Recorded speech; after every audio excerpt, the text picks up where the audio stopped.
అస్సలాము అలైకుం వరహ్మతుల్లాహి వబరకాతుహు. అఊజు బిల్లాహి మినష్ షైతానిర్ రజీం. బిస్మిల్లాహిర్ రహమానిర్ రహీం. శాపగ్రస్తుడైన సైతాన్ బారి నుంచి సృష్టికర్త అయిన అల్లాహ్ యొక్క రక్షణని, అల్లాహ్ యొక్క సహాయాన్ని, రక్షణ వేడుకుంటూ ఉన్నాను. ఆమీన్. అల్లాహ్ ప్రవక్త ముహమ్మద్ సల్లల్లాహు అలైహి వసల్లం గారిపైన శాంతి సుఖాలు కురిపించండి వల్ల ఆమీన్. అల్లాహ్ సుబ్హానహు వ తఆలా ఖురాన్లో 43వ అధ్యాయం అజ్ జుఖ్రుఫ్లో 13వ వాక్యంలో తెలియజేస్తూ ఉన్నారు. దేవుడు మానవుల కోసం అనేక రకాల జంతువులను సృష్టించాడు, మరియు సముద్రాన్ని, నీటిని కూడా సృష్టించాడు.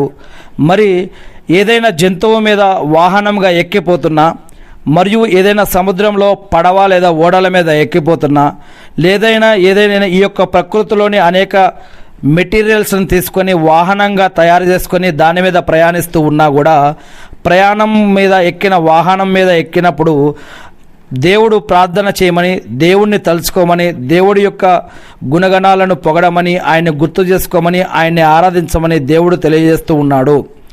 ఏమని చెప్తూ ఉన్నారు ఇక్కడ? 13వ వాక్యం 43వ సూర.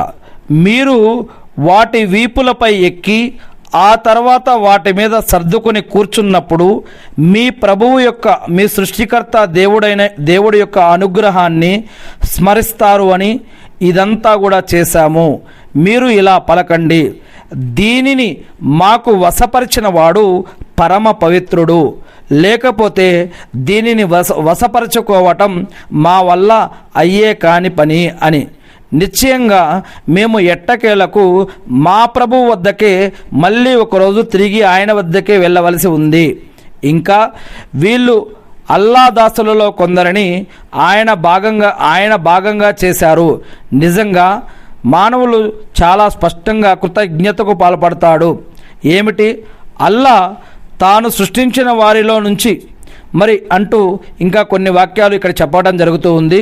ఏది ఏమైతేనేమి, ప్రయాణం ప్రారంభించినప్పుడు, వాహనం ఎక్కినప్పుడు, ప్రయాణంలో ఉన్నప్పుడు కూడా మరి ప్రార్థన అనేది కేవలం నమాజులో ఉన్నప్పుడు, ఇంట్లో ఉన్నప్పుడు లేదా ఆరాధనలో ఉన్నప్పుడే కాకుండా నడిచేటప్పుడు, కూర్చున్నప్పుడు, లేచినప్పుడు, పడుకునేటప్పుడు, మరి పని చేస్తున్నప్పుడు, ఇలాంటి సమయంలో కూడా దేవుడి యొక్క గుణగణాలని గుర్తు చేసుకుంటూ, ఆయన్ని స్తుతిస్తూ, ప్రార్థిస్తూ, దేవుడి పట్ల భయం, భక్తి, గౌరవం, మర్యాదతో మెసులుకోమని, పాపాల నుంచి రక్షణ పొందుతూ, చెడు కార్యాల జోలికి వెళ్లకుండా మంచి వైపు, మంచి కోసం ప్రయత్నిస్తూ ఉండమని, అందరూ కలిసిమెలిసి ఒకరికొకరు సహాయ సహకారాలు అందిస్తూ దేవుని యొక్క భాగ్యం కోసం ప్రయత్నిస్తూ ఉండమని ఇక్కడ ఖురాన్లో అల్లాహ్ సుబ్హానహు వ తఆలా ఇస్లాంలో తెలియజేయడం జరుగుతుంది. ఈ యొక్క విషయాలు కూడా ప్రవక్త ముహమ్మద్ సల్లల్లాహు అలైహి వసల్లం గారు తెలియజేసి ఉన్నారు. అల్హమ్దులిల్లా. నేను శాపగ్రస్తుడైన సైతాన్ బారి నుంచి సృష్టికర్త అయిన అల్లాహ్ని ప్రార్థిస్తూ మనందరికీ కూడా నరకం నుంచి రక్షించి స్వర్గభాగ్యాన్ని ప్రసాదించమని, మనకు ఉపాధిని, బరకత్ని, రక్షణని, సాయాన్ని ప్రసాదించమని ఆ అల్లాహ్ని నేను ప్రార్థిస్తూ ఉన్నాను. మనందరి తరపున కూడా ఆమీన్.